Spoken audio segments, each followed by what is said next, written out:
spectacular waste of time. So because we have detected the insincerity of these useless bastards, they have no intention of even meeting any of our requirements because they have not done anything so far. They are talking about reshuffling, and we are saying all these CSs, PSs, heads of department, all of them need to go because they are not ready to undertake such a purge. Then you structure your mind into a reality, a future, whether it will be 2027 and beyond, that we are overhauling the entire establishment. And when we are auditing, we are not just auditing the loans that Uhuru stole, because Uhuru must have stolen like 4 trillion shillings alone. We are not just auditing that. We are auditing where the problem started, and the problem started at the turn of the 80s to the 90s, where they grabbed our parastatals, which had employed our parents. Our industries, flagship industries, collapsed because of what? Tourism used to earn us foreign exchange. Coffee used to earn us foreign exchange. Pyrethrum, Sisal, everything, textile industry, nothing, everything was collapsed so that we can favor a bunch of useless bastards called importers. And those importers, sorry, Americs, give me 1 minute. Those importers are the ones who are the authors. They are the orchestrators of our misfortune as Kenyans. And we must, because they have the power to influence policy, they have the power to influence laws. Your MPs go to the toilets, they are bribed with 10,000 shillings. Can you imagine a member of parliament being bribed with 10,000 shillings? He's on a payroll of 1 million. He has fuel allowance, he has everything, and he's being paid 10,000 shillings in the toilets of parliament to change the laws that is going to affect you. Come on, I'm going crazy over here. Sorry, Americs. I apologize if I went overboard. I'm sorry. It's a citizen assembly, so you are allowed to say whatever you want to say. Our common goal is one. Our spirit is one. That we must overhaul the establishment. We must drain the swamp, because the swamp has been infested by crocodiles, pests, snakes. If there are people we need to pray for, they are the Kenyan journalists. The other day, I was reading an article that journalists at Standard have not been paid for 8 months. It is really, really heartbreaking. You can imagine a journalist is supposed to wear very good clothes. He or she must wear a very friendly face so that they can come on your screen and give you a story of a politician stealing money. And this journalist has nothing in the house, has not paid rent, doesn't know how they will go back. They have a car, yes, but they will park that car at their company parking lot. Then they will pick a matatu, go to the house. The other day, a journalist committed suicide. And we kept on asking ourselves, how can a journalist commit suicide? They look like they are happy. They go everywhere. They fly abroad. But the people who are facing the brunt of this economic decline, they are the journalists. And if a journalist is not empowered economically, they will not tell the true story. We might bash them. We might say all that we have about journalists and what they write. But just take time and sit with one. You'll cry. 8 months without a salary. And you expect that journalist to come in the morning, sit in a radio station, and tell the stories of the country. That is not possible. Our economy is declining. And as a people, if we don't stand up for our economy, we are done. Because it appears our president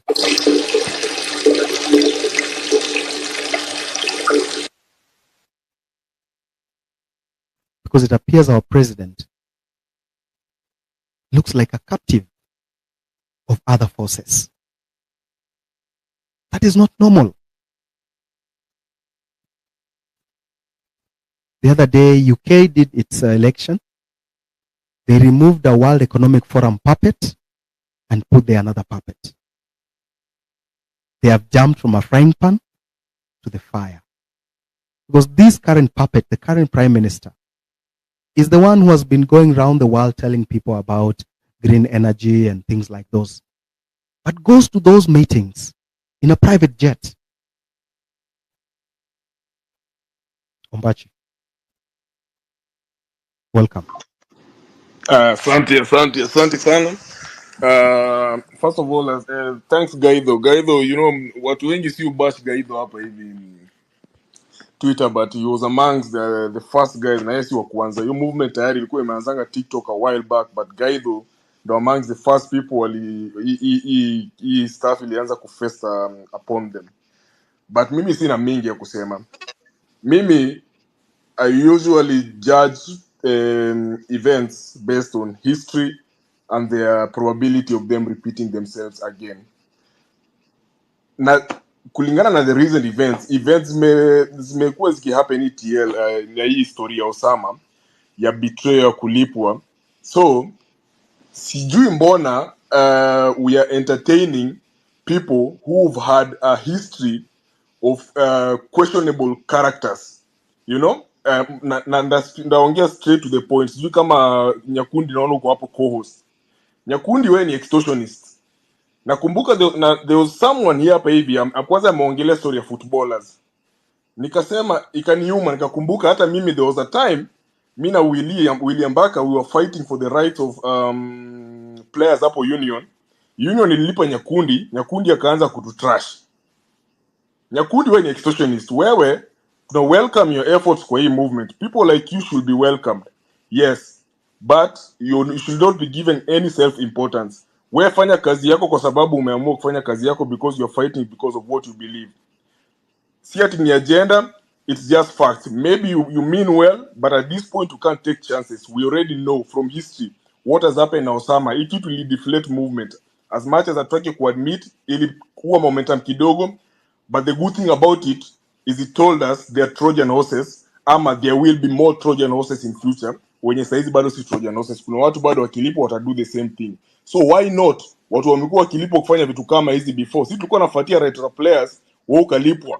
Ukaanza hiyo time hata hatuko Twitter. Tunaingia Twitter hivi unaingia mtu anafungulia Twitter na kuambia Nyakundi anasema hii nini. Hiyo tunajua tu ni Union ilikulipa. Na after stories zilisha down, God ili change Union, watu the same walikulipa ndo walituambia. So when sell out. Hata hii cost umepatiwa cost ya nini hapa hivi. This is what is wrong with our society. Tunajifanya tunafaitia what is right, but the same people who are fighting for what is purported to be right are not right. Nyakundi, wewe na Alai kaeni kando. Nyinyi mko group moja. Kama mnapigana for what is right because it's right, it's good, we welcome you. But we won't waste our time and resources watching you guys while you're on our safe side. Heri tujue nyinyi ni wabaya hata kama mnafanyia kitu mzuri. Tukipatana huko mbele tukisha achieve goals zetu, tutakaa chini to celebrate pamoja. Lakini as for now, the movement tuache kupatia people who've had a history of being turncoats and audience. Tafadhali, mimi hata sina hati advice mingi. Mimi sasa ni kuambiana tu ukweli hapa hivi. Moving forward, kama mtu amekuwa na issue ya integrity, na integrity ndo one of the things, corruption ndo ati tuko kwa street watu wanakufa tunaandamana. Wewe kazi yako ni kupatiwa pesa na politicians, unakanyagia stories zenye zingetusaidia mpaka hatungefika penye tuko hapa hivi. Alafu kwa hapo unataka kujifanya tunafaitia watu. Sikuchukii by the way, mimi hata grudge, mimi siyekangi grudge. Mimi ni mtu mimi ucheka tu. Na inaisha. Cause najua ndakupata hapa mbele na nimekupata leo. So, stop the pretense. Hata jitoe tu co-host, wewe usikize kama watu wengine. Enda maandamano kule tiagas kama raia kawaida. Wacha kujifanya leader, you are not a leader, you are a sellout. Mr. Ombachi, it's ni ukweli tunataka kuambiana. Into this is a public forum, but it's a public forum. Sijamaliza kuongea basi. If you want to make personal attacks, we can. It's not personal attacks, it's history, it's facts. Unaweza dig kwa tweet zake uzipate. Mimi sijui. But if you want to talk about I think everyone here who has been on this platform over the years, they know that my history on this platform and the other platforms Kwani can. nani anaongea huu ni America? Unajua America sijai kuwa co-host hata watu na mwache kunitumia DM siju kuwapatia watu mic. Everyone knows my history on this platform. No, I'm listening. I'm listening. Mimi siongei. I'm just listening. It is a citizen assembly. Ni I don't know Nyakundi how you want unaongea to hivi. sort it. Kumbe sauti yako inakuanga hivi. Jana For the sikusikia kwa space. Nimekuona tu kwa space nikasema hapana. Hawa ndo watu definition, wanatumislead. Hawa ndo the new Osamas. Yes. Mr. You're a very It happen before it will happen again. Na mimi nimewaambia. All right. All right. I'm listening. I'm listening. Go on, Ombachi. You need to finalize. Oh yeah, sikuwa na mingi, nilikuwa nawaambia we should watch the thing, and the easiest way ni vile tulisema hii kitu ni leaderless. Tuache kujipatia self importance ati we are hosting a space with Amerix nini. Lakini the most valuable point nimesema, let us have people on our side. Let us judge them the way we want to judge the politicians that we are saying we want to kick them out. The way we are judging Sudi, the way we are judging Murkomen, the way we are judging anyone, other the way people have already judged Sifuna today based on a history that's 30 minutes old. Kama ni hivyo, democracy cuts both ways. Tukue honest with each other. Me, I'm a truthful, honest man. Tukue honest with each other. Me, I'm not a good person or the best person or whatever. But the thing is, I know I'm honest. Chenye itakuja kwa mdomo, nitasema akili kiprocess. Kama ilikuwa mbaya ndakuambia pole baadaye. Na tutaelewana, maisha itaendelea. So those are facts. Mimi chenye nasema, Nyakundi, wewe ni sellout, unatuenjoy. Wewe ukilipwa saizi, wewe utatugeuka. Mwache kudanganya. Ni kama Alai ujue kuna space. Sijui kama kuna mtu hapa alikuwa kwa hiyo space.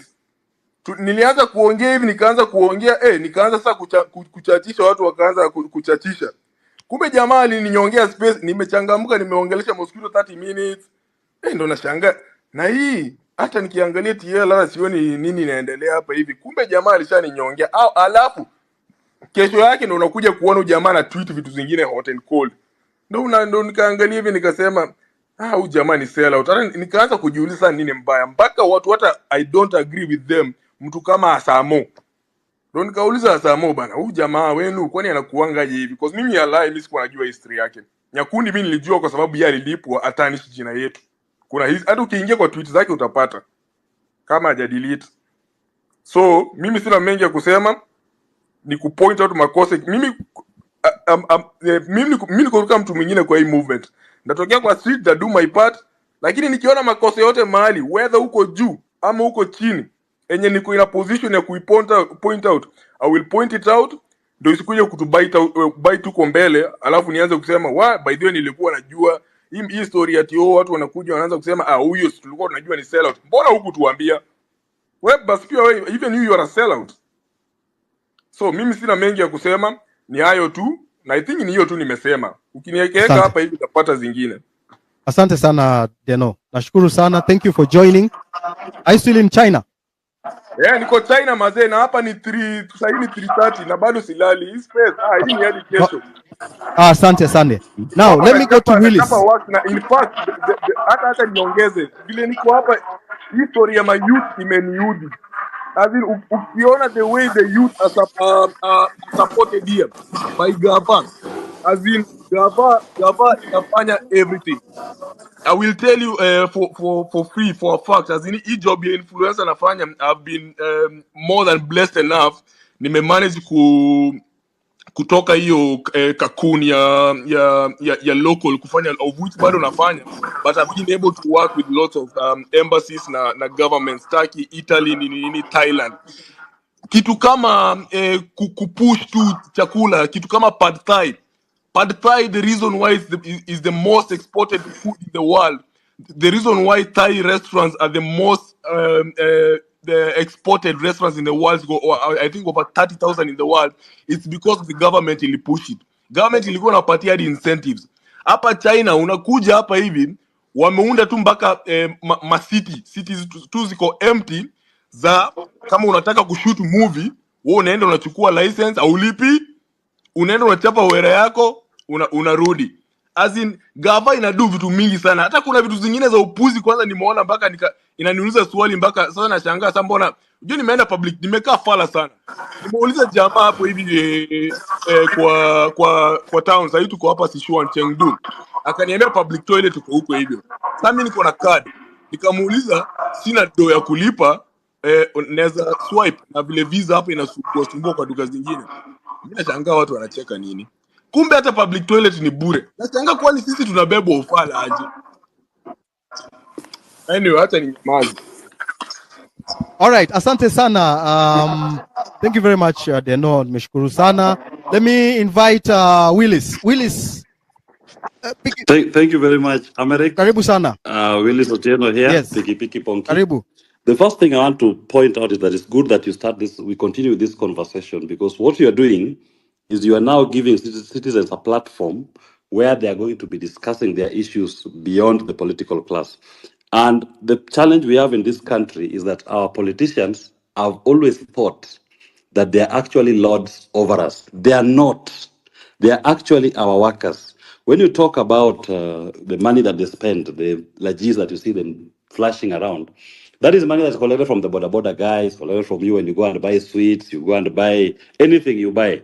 It is your money that is collected to a common pool, and then they don't use it to your benefit. And it is important that we note that when we breached parliament last week, the Kenyan people took sovereignty into their hands. What the political establishment is trying to do is to take it away, to take it back from you. And they are going to do everything possible to try to get that power back from you. It is our responsibility not to hand it over back to them until the day we'll go to a ballot and we elect a group that we believe will recognize that the people are superior even to the constitution. Right now, the president thinks that he is the most superior being in this country. He is not. He is merely a servant of the people of Kenya. William Ruto will come and go.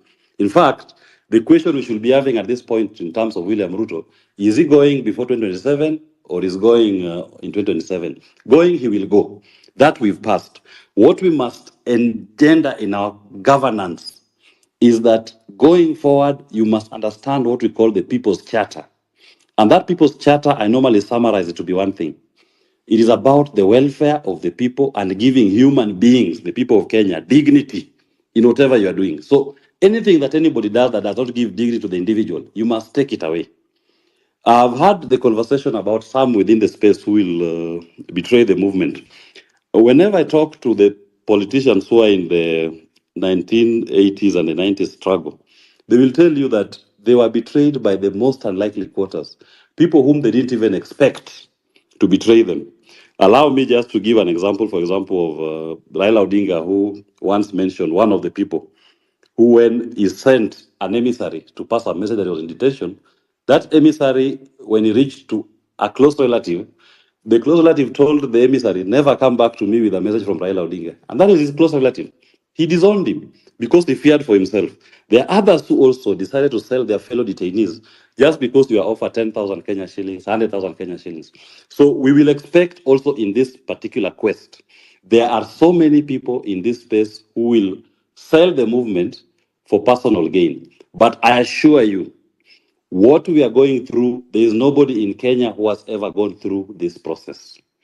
In the sense that it is now the people of Kenya in their collective without a leader who are determining their future. And that future is premised on going forward. Our governance will be about us, not about the people we put in office. And anybody assuming that office, anybody who's going to be paid to betray this cause, I'm not cursing you, but I am promising you, you shall fail. And we will be here to witness the collapse of that enterprise. The third thing I want to point out, I've heard what Denoa said about Cyprian. I will not want that we spend too much time discussing personalities, but at least Denoa said he just want to put it out there so that we also do our own self-introspection. You may have had at some point in the past, but nothing stops you from picking up the piece and saying, for the common good, for the better of the entire movement and the people of Kenya. Because when Kenya is great, it's great for all of us. you are now going to have leave that past and focus on this movement that is going to achieve a unity and a new country that makes sense to all Kenyans. Kenya must now make sense to all of us. We've been living in a country where Kenya only makes sense to those who are holding public office. In fact, if you ask me, if you look at the salaries that public servants earn vis-a-vis what private sector offers, you ask yourself why somebody, for example, will leave his legal practice to go and earn a salary of 300,000 Kenya shillings. But then 6 months into office, this man is walking around the 10 million Kenya shillings watches. This man is negotiating in advance to buy land worth of 100 million Kenya shillings and saying, I will pay you. Even if he was to take a loan, if he was to appear in any bank with his payslip, no bank will give him that loan. It simply means that he knows leaving private practice to go into government service is now an opportunity for him to accumulate for himself. And we must reject that. And that is what we are rejecting on the streets. Let's go to tactic. You witnessed today when the concert was being held and the young people turned up in their numbers for that concert. There was no act of breach because you caught the politicians, I mean, the near doers flat footed. They are used to the usual rigmarole that you go to the street and they send policemen, they throw tear gas at you, they baton beat you up, throw water cannons at you. But we must now have ingenious ways of organizing that we will create a national mood that even the police at some point will be the ones on the street demonstrating, not the people of Kenya. Because what we are saying and what they're being asked to do to us when we are out in those spaces, even them, they love self-introspection. And you will witness it. The police will put down their guns and they will say, these people are not fighting for themselves, they're actually fighting for the country. And as we are also part of that country, politicians cannot misuse our police force again. There's a point, Amerix, you raised, and I agree with it totally. We are going through the third and final liberation. And all Kenyans need to understand that. This is the third and final liberation, the economic liberation of man. We got our first liberation in 1963 when we attained independence. And that was purely a case of black people, Kenyans, electing their own to lead them. Then beyond that, we never got full political independence. And that is why the Matibas, the Rubias, Orengos, Railas, Muites went out to the streets to agitate for the repeal of Section 2A. They got those political rights, and I do believe, as guided by my party leader, that our political quest was settled in the year 2010 when we got our new constitution and we established the systems of government and we established even a Bill of Rights for the first time in our constitution. What we are going through now is there's been an attempt to claw back on those political rights. But those attempts, as you witnessed from even the Supreme Court decision in 2017 nullifying Uhuru Kenyatta's theft, and certain decisions that have come from the courts have been very progressive. But don't for a moment think that the judiciary as a whole is open to this. Of course, there are some elements in the judiciary who will still try to claw back and try to eat back on people's rights. You witnessed, for example, when we were doing the housing levy case last year, and Justice Tande very courageously issued an order to stop the collection of that levy. The Court of Appeal followed up, and even when they had the appeal, they said, no, this levy is illegal, you cannot collect it. But William Ruto and his people proceeded to collect the housing levy using what they were calling the Affordable Housing Act. Now, remember this. At the time when the levy was introduced in Parliament through the finance bill, there was no, and the court stopped it. They had collected money almost 6 months into the financial year. They retained that money. They should be returning that money to all Kenyans who paid it. So that even if their new act were to pass, the collections should be in the coming financial year, not backwards. And look at what they did to Justice Tande. Within 2 weeks of a decision, she was transferred to Malindi to become the judge there, removed from the Constitutional Division here in Nairobi. And they hope that they are going to get judges who will be acting as gatekeepers when action is brought against executive excesses. We cannot relent. We will follow all these judges and make sure that they live true to our constitution. The final point I want to make, Amerix, is this. No, maybe before the final one. Let me tie it to what you said. In this citizens' conversation, we must, at the point of electing a new leadership, make sure that we are also clear on the system of governance. Are we being undermined by the party system so that when people are elected, they are more beholden to their political party than to the people who elected them? Look at William Ruto and his Kenya Kwanza members of parliament. First, they go to parliament. Kenyans give them their views. 99% of the memorandum and the people appear before them tell them this finance bill is bad, reject it. They ignore. In fact, Kimani of Molo has the audacity to say we will not even touch that question of motor vehicle circulation tax. That thing must be in that bill. They proceed to pass it. Then, upon the people of Kenya putting pressure and William Ruto, even in people invading parliament, William Ruto decides to renege. Then he calls those members of parliament, and you see all of them clapping behind him, gleefully happy, and saying that that's a good decision he has made to reject. Why did we have to lose more than 39 Kenyans to get to that space? Anybody who is occupying a position of leadership, a position in trust, to whom at least 39 Kenyans must die before his wrong can be corrected, does not deserve to sit in any public office in this country. Those members of parliament are cast, and I cast them. And I say this, Kenyans must continue denying them audience in whatever space they appear, because they are no longer representing the collective will of the people who voted them. And I want to urge us, sometimes I see some of our compatriots attacking those who voted for Kenya Kwanza or those who voted for some of these MPs.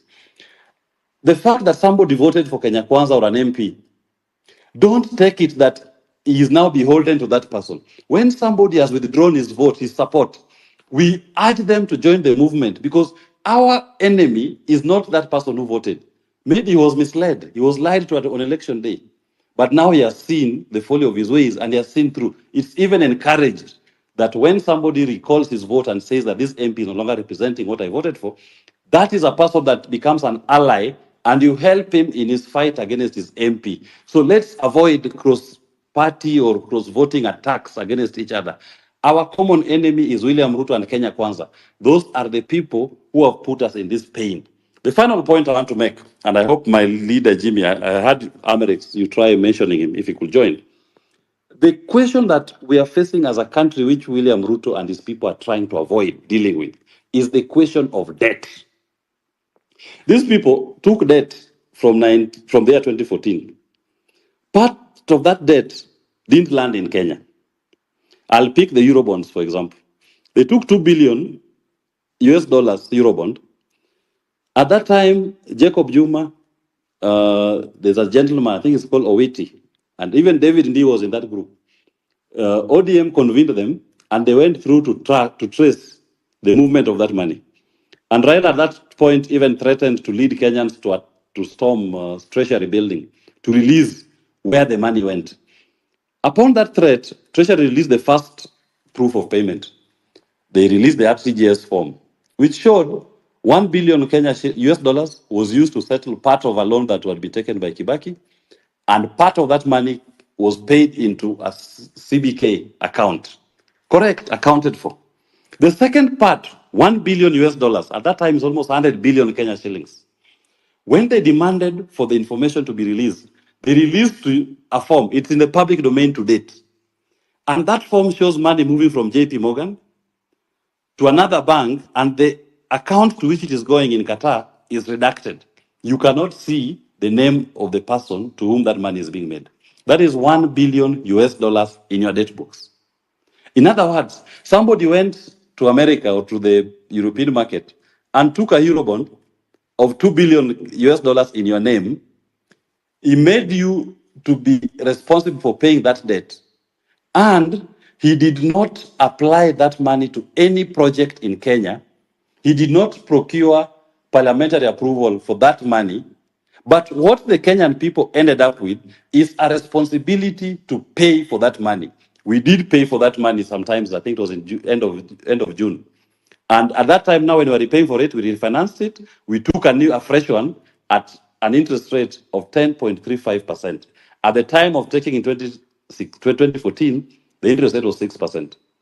And there are so many other such loans which are taken in our name. If you go to our PFM Act, it is very clear. You can only borrow money for a project. You only borrow money for development. You are seeing Kenyan government every day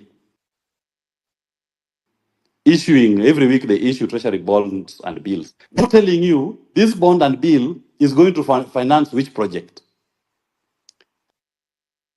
You are just saying 20 billion floated. People take out that loan and they come back to you. When the bank takes the loans, they are using your money, using my money that I have deposited in the bank. Then they go to my government to take a treasury bill or bond that is not pegged on any project. Government takes it to eat it. Once they eat that money, the government comes to me and you and collects an exorbitant interest rate to pay for that loan. Now, interest rate is at 16%. When they take that interest rate of 16%, they do two things. Number one, you are burdened with a high interest rate that you're going to pay from your tax money. And number two, even if you wanted to do your own project as an individual, they know here I wanted to go and expand his food business. He goes to the bank tells him, they know, I will only give you a loan at an interest rate of 22%. Why? Because the bank prefers to lend money to government because government will pay for that money and will come back to the people of Kenya as a sovereign to cushion it. They know it's seen as now a credit risk. In fact, you are not even wanted in that banking space. Now, many Kenyans cannot access capital because of government borrowing illegally in the domestic market, burdening Kenyans with high interest rates and denying them an opportunity to even borrow for their own private ventures. That is why you are not seeing any development. What today, as we speak, what is stimulating development in this country? If government is not doing any project, where's the flow of money? When I'm not putting up, expanding my law firm, or somebody is not expanding his business, where's the flow of money? Because I go to a bank to take a loan to put up a fish farm in Kisumu. That bank will tell me they want an interest rate of 20%, 25%. Why? Because government is borrowing at 16%, 17%. They rather lend to government. Now, I cannot access that credit. The government money that was borrowed was used to Fuliza, to eat. Was not used to build a road, to build a bridge, to build a dam. It was all eaten. So we must be very careful as a country and decide, number one, any money that has been borrowed in our names that was not done in a way that conforms with our laws, that money, we have no responsibility to pay for it. It is an odious debt. If we go that route, and I do remember when I was in Mozambique, when President Nyusi had just been elected, there was something that had been taken, similar to our Eurobond. It was called tuna bond. Again, $2 billion US that was taken in the name of the people of Mozambique. The money never came into Mozambique. They were only told to pay for it. So some public-spirited members of the public, civil society groups, went to court and they sued the Attorney General and their parliament. Their parliament was saying that tuna bond is legal. We must pay for it. The AG was saying that tuna bond must be paid for. But the people of Mozambique were saying no. Where was parliamentary approval for tuna bond to be taken? Bring it to court. None existed. The court in Mozambique said that loan is illegal, it is odious, and the people of Mozambique will not have to pay for it. Do you know what happened? Credit Suisse collapsed. They had to pay that money. So even us, we must look into our debt books and say, anybody who took money in our name without following our laws, you took money that didn't apply to any project. It is not the responsibility of the people of Kenya to pay for that loan. We must unshackle ourselves from this yoke of oppression, both internationally and locally. Internationally, they are the Eurobonders, that is the Paris Club, the London Sovereign Group. Locally are the domestic banks. We must start asking them, when you are taking a loan from the Kenyan government, what is the project that that loan is funding, number one? Number two, where is the parliamentary approval for that loan that allows government to float a bond or a bill? You saw William Ruto last week on TV when he was saying, because you rejected the finance bill, I will now borrow 1 trillion Kenya shillings. I mean, how can someone casually commit the people of Kenya to take a loan of 1 trillion Kenya shillings? He's not even told you what loan, what project does he want to fund? He's not even told you where's the parliamentary approval, but he's telling you, I'm going to take a loan of 1 trillion Kenya shillings. You people of Kenya, you must pay for it. You must tell him no. We are a country of the rule of law. The sovereign people of Kenya have even said in rejecting the finance bill, if you think that this country will only develop through loans, then suspend that development. We don't need it at this particular point because you are taking these loans and applying it to things that don't matter to the people. You are not building any new road. You are not building any new bridge. You are not building any new dam. So we must be able to call him to order. Another thing that I must mention, this space that we occupy, we must jealously guard it. When William Ruto came to space last week, he was not coming to space because he loves this space. No, he was coming here to take it over. They've been the kings of the streets because on the streets they are able to manipulate our young people. They are able to pay some people to disrupt, to control the political conversation. But on the social media, he does not have control over this particular platform. This is a citizens' platform, and this platform must be guarded and protected to posterity. Any politician who will come here or who will come into leadership in this country, even myself who has said I should be compared with Rigathi Gachagua, I believe I'm a better deputy president than him, if the time came. That politician must be told, you are not coming here to be our boss. You are coming into public space to be our servant, and you must be reporting back to the Kenyan people on space. You must hear that bullshit that they tell you every day. You must hear when they tell you fag off. You must hear it. You must respond to everything they're saying, whether you like it or not. I may not agree to the use of a particular type of language, but the Kenyan people who have put you in an office have a right to express themselves in the best way that they know how. If somebody's best way to express himself to say fuck off, then you must fuck off and listen to him. You must give him the respect to express himself, and you must do that which you believe is going to give him dignity when it comes to their governance. And finally, the point that you raised, Amerix, I say this. We must focus on the prize. The prize is a better governance. Kenya Kwanza may not give us that governance. And I urge our people, do not despair. When you see a regime using all the arsenals and all the tools that have been used before, just know that you're doing the right thing. They started with the police. The Kenyan people overwhelmed the police with love. They tried tear gas, they tried water cannons. It was overwhelming. They went for the army. You are told now the army is out on the streets. The Kenyan people are overwhelming the army with love. Because these are people who are just appearing with water bottles and flags, saying, we are fighting for a better Kenya. Now they've resorted to the last arsenal that's normally used by falling regimes, is to start getting goons to infiltrate, try to buy some of who are perceived to be the spear leaders or the ringleaders of the movement. People was that is not a leader, Ahmed is not a leader, Deno is not a leader, Wanyakuni is not a leader, Otero was not a leader. There's nobody who is leading this thing. So they are finding it difficult to infiltrate. They will take one today, Osama today, but tomorrow a new Osama is going to be born. You'll find another. In fact, you kill one Osama, you take one Osama, 100 Osamas appear immediately to fill that gap. So we must guard this space jealously.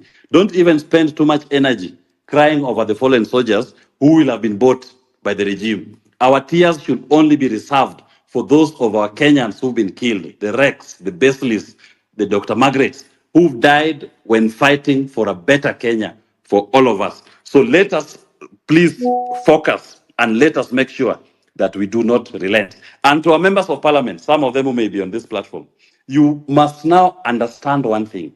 Power is in the hands of the people. Don't vote as a robot, that something is brought before you and you just vote. Sometimes you may have made a mistake. And I always say, when somebody makes a mistake, I'll forgive you the first time. But your conduct post that mistake.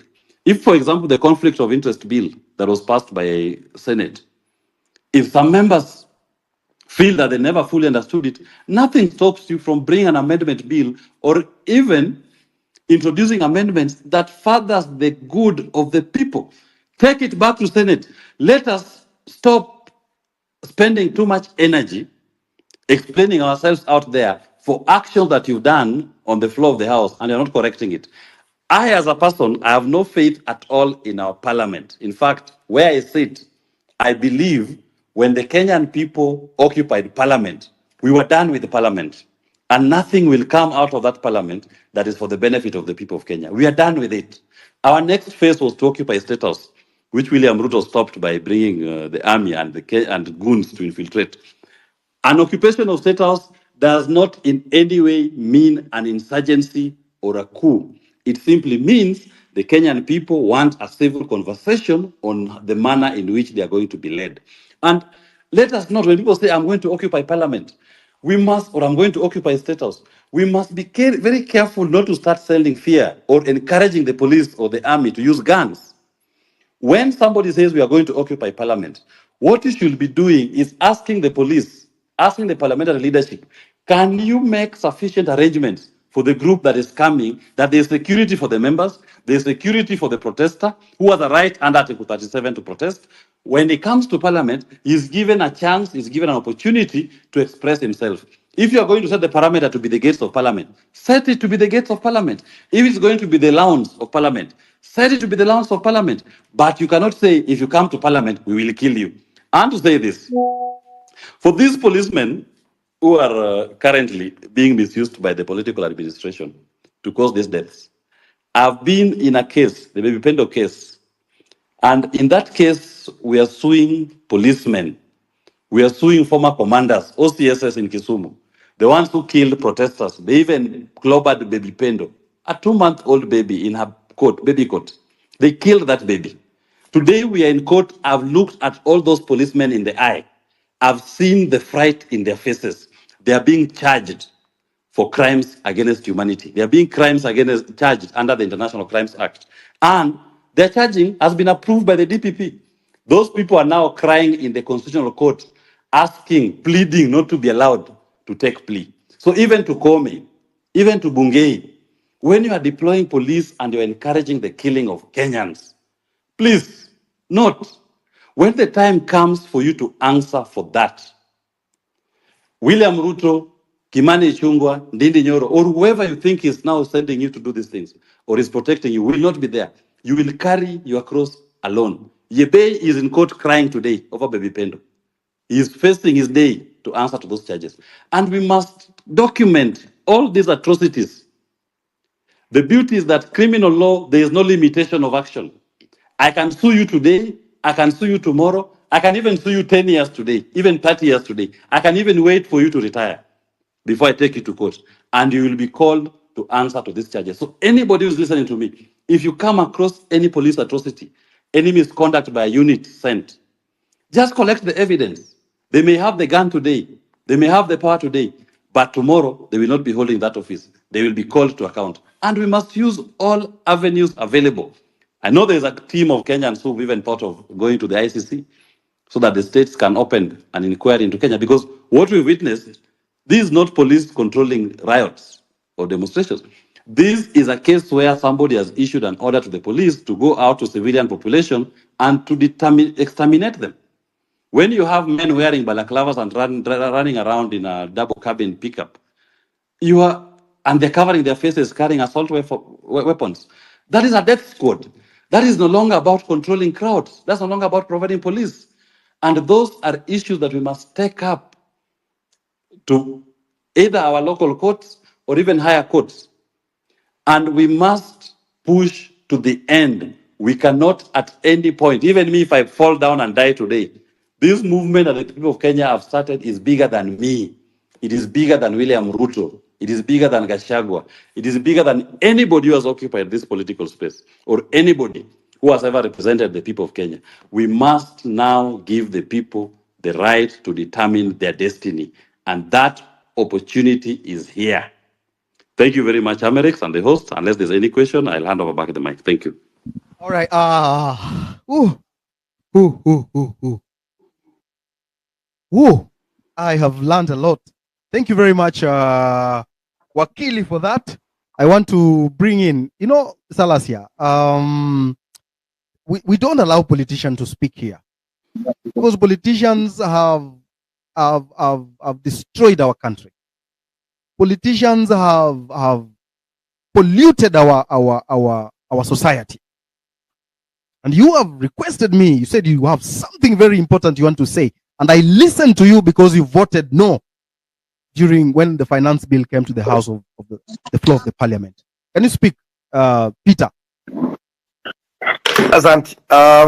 Kwanza, let me just begin by saying thanks for the platform that you have created.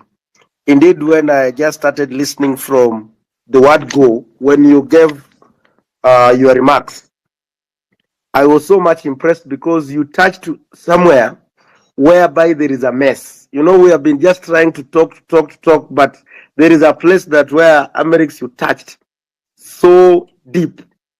And this is the where we need now to go. And this is the time. Because number one, all these problems that we are facing, it is because of we have lacked a parliament that is vibrant, a parliament that can hold executive on serious oversight. Because when the constitution was made, maybe I'm not good a historian, but you're all aware that we have 3 arms of government, and each arm has its own roles. And I remember when we met with the president as young parliamentarian, he told us that the young leaders when young parliamentarians some time back, that we should legislate. Our work is to legislate.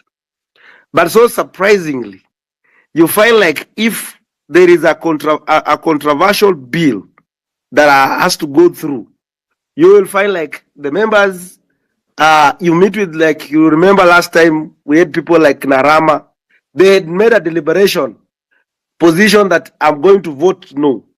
But the moment these guys they are called in the parliament, in the state house, when they come back from the state house, everything has changed.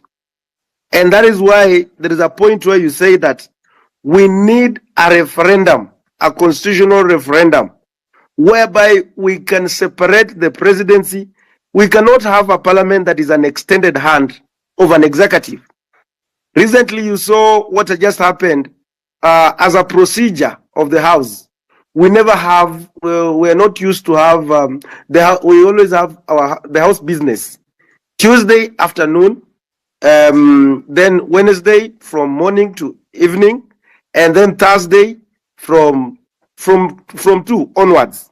But if we want to have a sitting on Thursday morning, there is always a mover, and then we deliberate, and then we agree that the House is going to sit the following day. But it was very unprocedural that even most of us we were not aware that we are going to have a sitting on that particular Thursday morning. But just because somebody has received instruction from the State House that we need to get the issue of the military, that now they have to pass it in the House whether the opposition are there. So in the morning around 3, around 2, around 8 is when they are sending us message that we need to be in the House when they have already themselves have been mobilized. There's this issue also they come up with that the executive can even spend money, some money without the approval of the House that is outside the budget, and just because they receive the instruction from another arm. There is another one that the government can go ahead and borrow money even without there's a figure, without even notifying external borrowing, without notifying even the parliament. So you note that there is a problem, and this problem must be sorted out. There is no independence in the parliament, and that is why I just asked Americs to request me to come in so that I can also explore, because we are there, like with the first time MP. Sometimes you will ask yourself, why are we not even be able to not to speak in the House? There are those, like there's one who say that there are those who they have stayed there, so they call them. That's why he told when I was going that I cannot be monolized here. I cannot be monolized whatever, and then I come here again, because there are those who call themselves veterans. So you have a burning issue, but to get a point to speak, and then it becomes another hell. And then there is this what we call the patronage of the parties, like parties, and that is where now we have to converse. That is where we have to speak about. Why is it that these members of parliament, like the opposition, this is not about only the government side, but even on the opposition. Even me, at one point, I was removed on from a departmental committee just because of, I don't know, even I don't understand. And you ask myself, why did you? But it's because of some politics that was just happening. And then you also realize that even those who are in the Kenya Kwanza, they'll be told that you have to follow this direction. If not, you're going to be removed from the committees. So that is where we need also to have a conversation. Who gives the powers to nominate members into specific committees? And I want to also thank the LSK. And I was so much worried. I remember even I told I was worried if Faith Adhiambo will accept Odhiambo will accept the welcome to full Kenyans that they are trying to look at an inquiry commission to look at the issue to do with the debt position of this country. And I want to tell you that there is a report that was done. And this report was done by there is a committee that is there, is a select committee called the Public Debt Committee that is mandated to look at the debts of a country. So when I heard about the president talking about that, he's forming an inquiry commission when I've never heard about. Yes. Go on.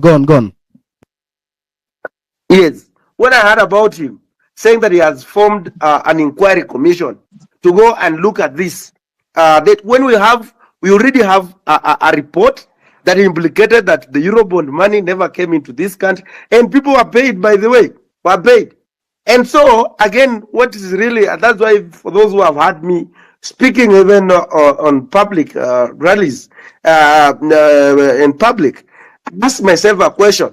I'm not a good historian, but in 2013, I wasn't so much into politics. I was still in school, and I used to hear people like Thuge, where the Kamau Thuge were the PS of the finance by that time, very powerful PS.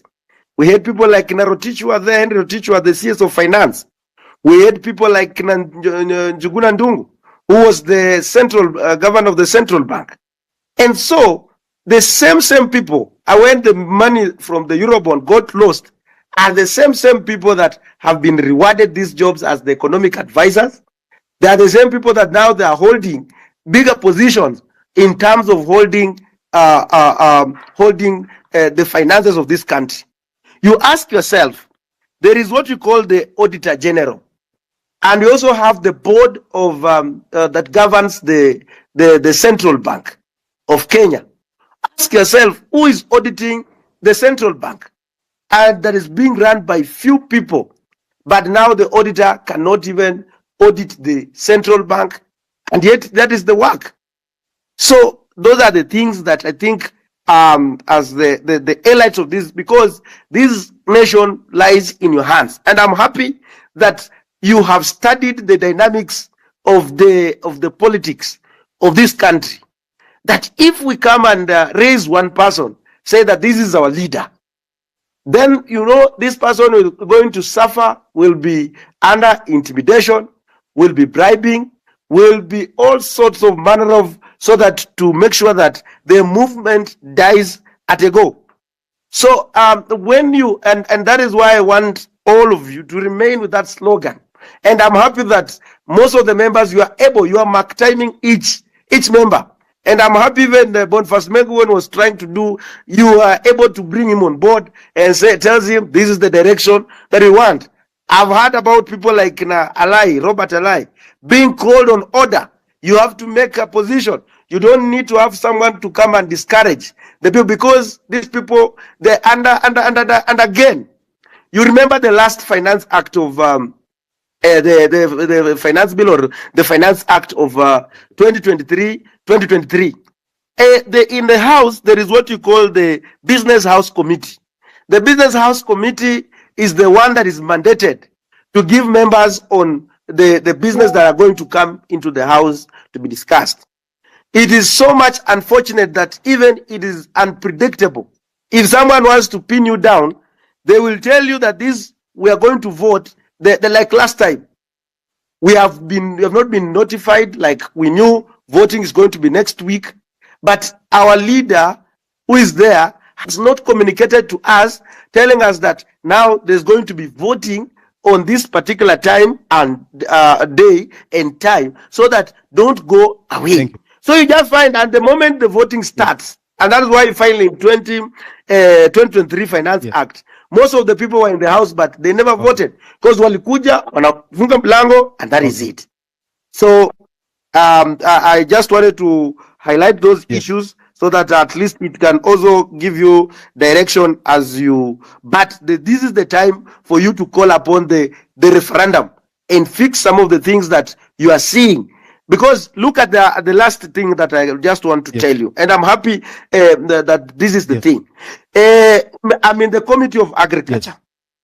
When I'm in this Committee of Agriculture, we were mandated to have a report, and we worked in all the cereals board in this country, trying to look at the facts that whether there was on the issues of the fertilizer. And indeed, the report that we came up with, that there was a mess. The soil that was being sold to the Kenyans, the issue of the scandal of fertilizer. So when we brought this report on the parliament, they just put it that side. No one used it. And then these people are working scot-free. So thank you so much for bringing it for us. Thank you very much. But I want to put it to you that the entire nation is so disappointed with the House. The entire nation is so angry with the parliament. And the only thing the nation wants right now is that parliament should be recalled, the whole of it. That parliament is a mess. Because from what you've told us, it's like parliament is now like business. It's like a market. You know, the person, the one you can buy is the one that will pass those bills. So we want that parliament to go home. It should be dissolved, all of it. We don't want it. And if they continue staying there, these young men will come back for them, and they will now remove them forcefully from those seats. So go and tell your members or your colleagues that we are so disappointed. We do not want anything to do with them. Degwanjiru. Yeah. Thank you very much, Eric. Thank you very much, all the participants. I have keenly followed the debate since we began, and I have heard the encouragement that we are more focused than ever to make sure that we redeem this country, that we reclaim this country, that we rebuild this country. And the process of reclaiming and redeeming this country and rebuilding it requires a lot of self-sacrifice. It requires a lot of commitment. It requires a lot of gathering than scattering. It is therefore my appeal that during this very dire session that we have engaged ourselves in, that we try to gather as much as we can and scatter less as we can. Because all of us at this particular time, everybody matters to us.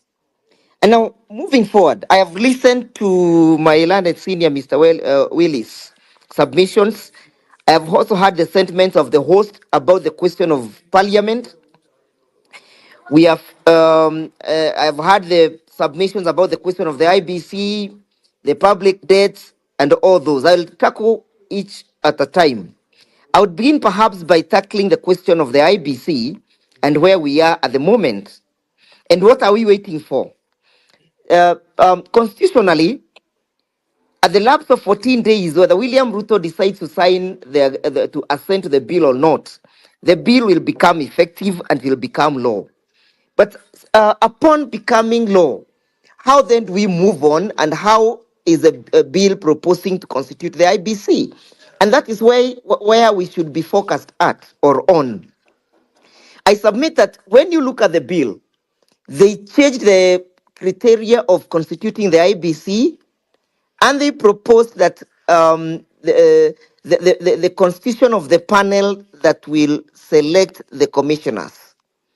They said one, the political parties will have serious role in participating in the manner in which the commissioners will be selected. For example, the political party liaison committee, which is a liaison committee that is constituted of all the registered political party in this country, notwithstanding whether those political parties have complied with the Political Parties Act or not, they were granted an opportunity to appoint 3 representatives who will sit in the panel to select the commissioners. Kenya Kwanza was equally given 2 slots to select the commissioners. Azimio was equally given 2 slots. 1 slot, I think, is going to the public, members of the public. But the question is, this is a very important panel that will reconstitute the IBC. We are in this mess because the IBC decided to ramble down our elections. The IBC decided to take the direction they took. So are we waiting and are we watching the country taking the same route of constituting an IBC that perhaps may not have the integrity that is required to oversee a secure, a fair, a free and fair elections?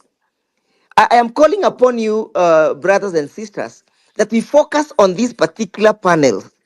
The panel is the one that is mandated to appoint the IBC commissioners. Who will sit in those particular panels? Who will sit there? Because the person of who sits determines how the election will be conducted in the future. Equally, it will also determine whether or not the commissioners that we shall be constituted will be people of integrity, people who meet chapter 6 of the constitution. That is to mean, even if we were to say that we are now beginning to recall our members of parliament, again, the IBC, which is the commissioners, will play a major role. So I am calling upon you to be on watch and on the outlook as to which individuals will sit in those particular, in that particular panel for selecting the IBC. Number 2, on the question of parliament. Yes, it is true. Parliament has failed this country. It is true Parliament is an extension of the executive. It is true that Parliament is a moribund. In fact, Baba keeps on saying ni hanisi. But the question is, strategically, what should we focus on first? Should we focus on the ineptness of Parliament, or should we focus on making sure that William Ruto goes? And then, if we are therefore to look at those 2 dynamics, if we are to say that William Ruto must go, 1, by way of resignation, if you look at Article 146, which calls or which speak about the resignation of Parliament, it is constitutionally incumbent that a resignation of a president cannot be tendered in the absence of Parliament, because the Constitution says that it is the Speaker of the National Assembly who shall receive that resignation in the event it arises. I do not see in my own thinking William Ruto ever tendering his resignation. Ako na kichwa ngumu sana, huyo mtu hawezi resign. So the question of resignation is almost a tall order for us to keep on pushing on it. But the other question is, do we have other constitutional tools that are available in the constitution that we can roll into motion to make sure that William Ruto does not get to 2027? Because that is our issue. I submit that yes, we have a constitutional tool that the people can use, and it is a tool of impeachment. If we are to say we shall apply the tool of impeachment to take William Ruto home, whom or who shall participate in this process of impeachment? Again, it is Parliament. Parliament plays the major role. It becomes the playing ground where this impeachment will be manifested. So you realize that if we focus on Parliament and we focus on William Ruto, then we shall be losing the battleground in those 2 fronts. In my view, Parliament as it is currently can be redeemed. And it can be redeemed from William Ruto by applying a lot of pressure on them to make sure that they were elected for purposes of representation of the people and not to represent William Ruto. I have seen a lot of I've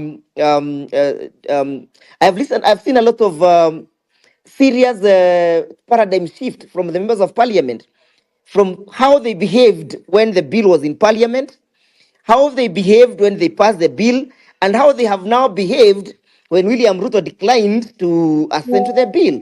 They are actually apologetic. I have also seen a paradigm shift because ya hii story ya kusalimiwa kila wakati.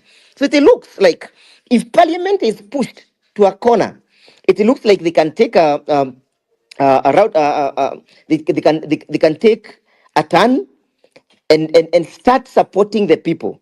That is to mean, therefore, if we are to take the tool of impeachment as a tool of making sure that William Ruto does not get to 2027, as a means of dislodging William Ruto, Parliament becomes an integral player, and we can make sure that we push them the way we pushed the finance bill, so that they may then vote with the people. That will also give some impetus and some vocal point to the revolution. Remember, the revolution is fizzling out because we do not have a vocal point. We do not have something mali tunalenga sisi wote. When the revolution was high and up in arms and in high spirits, we were all focused on the action of parliament in respect to the finance bill. If we give parliament another burden of impeaching William Ruto, it means that it is going to rekindle the spirit of the revolution, and the people will start focusing on the question of impeaching William Ruto. We will go to the streets saying impeach, impeach. We will go to occupy parliament again to tell them you must impeach William Ruto this time round. So that becomes, in my view, becomes another way of rejuvenating the spirit of the revolution. The final one is where we are saying that number one, the resignation has failed. Number two, impeachment has failed. Then we go to factory setting. We go to the second Tuesday of August 2027, where we are saying then William Ruto will go out by the way of the ballot. Then the question is, are we then prepared for the ballot? That is to mean if option one, resignation fails. Option two, impeachment fails. We go to the constitutional tool of the elections.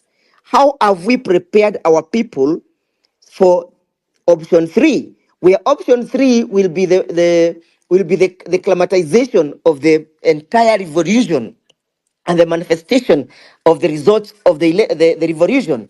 In my view, I do not think that we are taking proper actions and proper steps towards preparing ourselves for the 2027 elections. In my view, we need to make sure that people get the most crucial tool of making them ready for 2027, and that is the national identity card.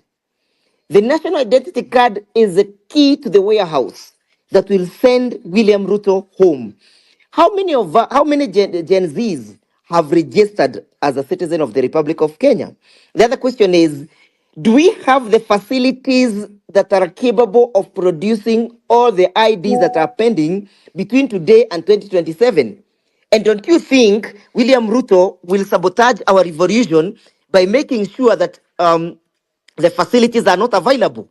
I am proposing that we devolve the process of registration of the people to the counties, or to the most minute level that people can easily and expeditiously get registered. That is to mean the equipment that generates the IDs must be removed from Nyayo House, be taken to where people can easily collect them. It should be our priority to push that IDs be issued as many as we can. But again, that William Ruto will sabotage because he knows that is a tool that he cannot evade. The other question is, when you look at the question of the Election Act and the role of the people requirement to register as a voter, I was asking myself today, how many things am I able to do as a Kenyan on the face or the fact of just holding an identity card? If I have an ID, I can get a visa. If I have an ID, I can withdraw M-Pesa. If I have an ID, I can do a lot of things. Why is it so difficult, and why is it a requirement that for me to vote, I must be registered? I must have a vote. I must have. There must be a rigorous process which must be rolled in a clandestine manner for me to be able to vote.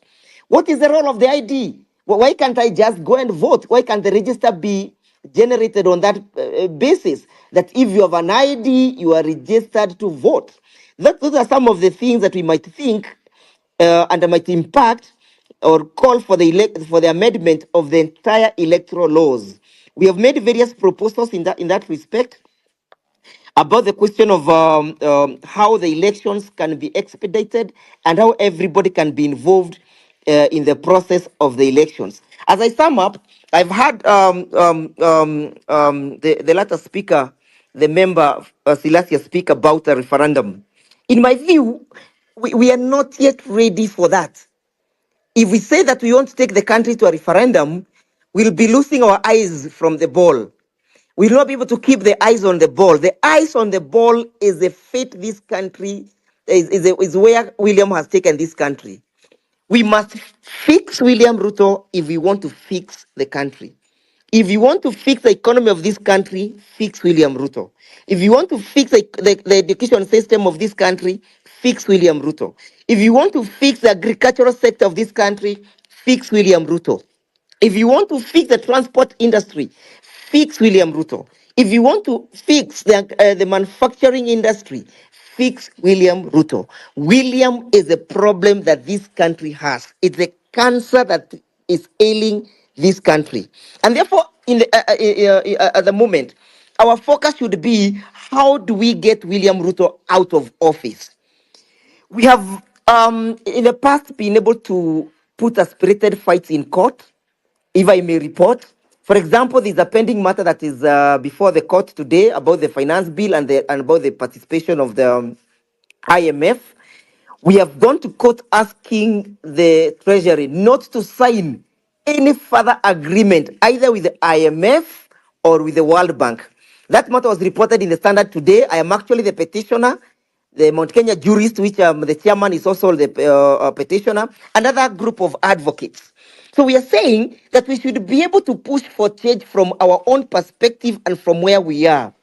For example, Willis has made very, very, very able submissions in respect to the extermination of young people by the police. We must be able to tell the country that we have other international instruments that can be able to address the kind of the extermination that the country is doing to the young people in the absence of a domestic remedy. That is to mean, and I echo his words, that we must be able to collect all this evidence. And we must be able to give them a periodic ultimatum that if you'll not have prosecuted or charged these guys who are responsible for this within a specific period of time, then we shall be able to put into motion other international instruments. As at now, we should have actually nyumbani na hizo bunduki anaenda kivyake, and we shall go for them where they shall be at the time at the time when these processes shall be unfolding. In my final submission, it is true that if you took a debt and the debt was registered in our books and the debt is not reflected in this country anywhere in either project, then you should be prima facie liable for that particular debt. The country should not be made to carry the burden of those individuals who enriched themselves with our public money. The moment you go and take a debt to enrich yourself, you have breached the social contract between myself and yourself.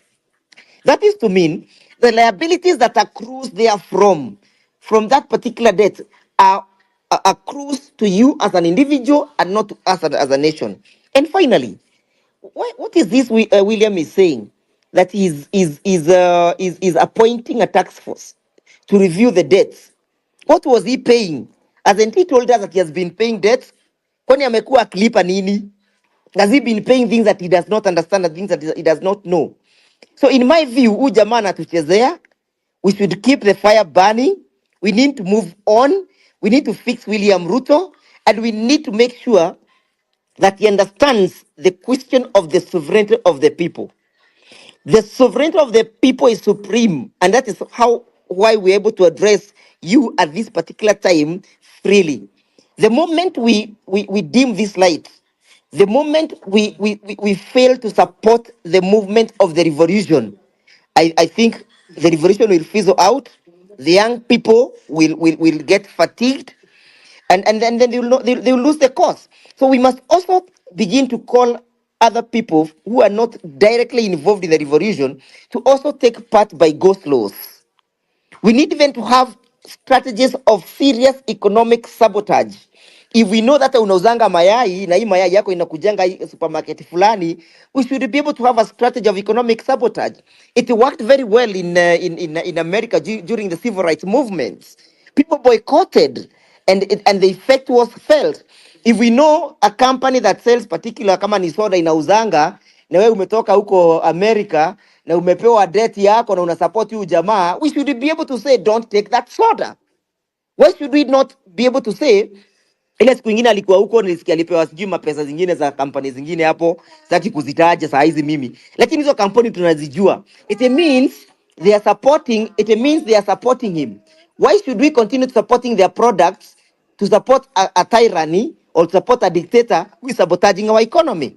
So those strategies of economic sabotage should be applied so that they also feel the pain and so that we may share this pain equally. I'm so humbled for the time granted to me to make my humble submissions. Thank you. Thank you very much, Wakili. Asante sana. That one needs some break. I mean, I've learned a lot of things about your submission. We are a country that is carrying debt that we don't know what it is paying for, who borrowed the debt, and why. Someone asked me the other day that the government is not creating jobs. The government does not create jobs. The government creates an enabling environment for you to create a job. Kazi ya serikali ni kukupatia environment poa ndio ufanye kazi. Serikali ikiandika daktari, haija create kazi ya daktari. Imeandika huyo daktari asaidie serikali create enabling environment ya mtu kufanya kazi. So that ukikuwa mgonjwa ukifanya kazi, unaenda kwa hospitali ya serikali, unatibiwa, ndio urudi ufanye kazi. Ukifanya kazi unakuwa productive, then the government comes and tells you, ulienda kwa hospitali yetu, hebu lipa hii tax. Essentially, haufai kulipa pesa kwa hospitali kwa sababu unalipa tax. So kazi ya serikali ni kukupatia the right environment ya wewe kufanya kazi. And when you work, that's when you create a job. For example, kama wewe ni engineer, that is your work. Uko na skill ya engineering. So una create kampuni yako ya kutengeneza bridge. So kwa hiyo kampuni yako utaandika watu, au watu umewapatia job. So your work has created a job. So serikali kazi yake ni create environment ndio wewe ufanye nini? Thrive, ukwe productive. So when you are productive, ndio serikali inakuja nasema, jo hapo umekuwa productive, hebu nipatie hata 10%. Lakini tuko na serikali yenye inakuitisha 10% hata kama hujakuwa productive. So serikali kama hiyo tunaita predatory government. It is like a predator, ni kama vampire. Aioni ukifanya kazi, uko nyumbani umekaa. Lakini inakuambia file returns. How do you file returns na unataka kazi? Inakuambia file nil returns. Sasa walikuwa wamefika ile level ya wanataka kuangalia kwa M-Pesa yako. Mimi nimekuja kwa inbox yangu, umesema umelala njaa. Nimekutumia 200 ili ujisupport. Wanaingia kwa M-Pesa yako wanasema ulipata 200. So kwa hiyo 200 tupatie shilingi 20. Usipopeana hiyo shilingi 20 by 30th of June, wanakufungulia mashtaka. Ile siku utapata job, unaletewa barua unasema haukulipa tax miaka fulani na tunakuitisha penalty ya 80,000. That is predatory government. And we must stand up against this predatory behavior ya serikali yenye tuko nayo saa hii. We must stand. That's why wakili amesema we keep the fire burning. Na kuna strategies mingi. Kuna watu wata protest, kuna watu huko nje, kuna watu wata raise heat hapa kwa digital platforms, kuna watu wata boycott, kuna watu watakuwa na slow inatoja wata go slow. Kesho madaktari wanaenda MOH. It's part of the revolution. Si ati mna separate mnasema hao ni madaktari. Madaktari wanaenda MOH kesho Afya House. Inafaa wale wenye watakuwa waende wa support. That is just putting the pressure. Na aim ya madaktari ni moja. Ni kupoke holes kwa hiyo cabinet, kwa sababu hiyo cabinet iko na watu filthy. Jana mwana cabinet secretary fulani ameshikwa huko na bibi ya mtu, amepigwa mangumi. How can a whole cabinet secretary, ule ambaye anabeba value ya country yetu, unapatikana kwa hoteli na bibi ya mtu, unapigwa mangume huko, unaibishwa huko. So it is not true that the president is saying ati cabinet yake ni safi. It is dirty, and I think this is the worst cabinet secretary in the cabinet office in the history of this country. Hata ya Moi haikuwa mbaya hivyo ya 1990. So Tontenas, you said you want to sing something. Can you sing something as we take a cup of water, a glass of water, and then we come back? Yes, sir. I'm on. Can you hear me? Yes, we can hear you, sir. Introduce yourself. Yes, we can. You are a young man. You're a Gen Z. How is Not the music? really. I'm not a Gen Z per se. I'm a millennial. All right. Yeah, my name is Alan Shioso, but you can simply call me Shio. That's easy. Yes. I'm a performing artist under this entity called Tontenas Entertainment. All right. And basically, I do advocacy through performing art. That is playwriting, acting, directing, music directing, and singing. All right. So today I'll do an original piece. Before you go to the original piece, how is the environment? Is the government giving you a good environment to escalate your talent? Not really per se, because as an artist, I believe change can only come through structures. Yes. And so far, we don't have structures. Even when we try to put up suggestions, they are not being followed to the core. So I believe the best way is having structures that will elevate the creative economy. All right. And so that artists can be sustainable. And I'm on course doing that under Kenya Cultural Center, incorporating Kenya National Theatre. And I hope for starters, this blueprint that I'm trying to put across will make sense, because my passion is creating a sustainable environment for the creative economy. Because as a practitioner in the theatre space, as a performer, it's really hard. At the moment, even since COVID came in, it has been worse. But we keep on pushing. Yes. All right. What about Talanta Hela? There's something called Talanta Hela. Talanta Hela, from my point of view, I've only seen its impact on the awarding of thespians under Kenya Theatre Awards. So far, that is what I've seen. But from my point of view, I feel awarding theaters at an accolade point of view is not really sustainable. We need programs under the Kenya Cultural Center, for example, for the thespians, that have structure that can be funded and bring artists on board, so that we shape their talents according to art and culture in this country. And in the same way, I believe art and culture is not more of tribe. We can commercialize our ethnicities positively, and create a unity of purpose. Right, go on, take it over. Yeah, so this is a rendition of an original on YouTube called Loudest, basically being vocal on matters social, political, and economic matters.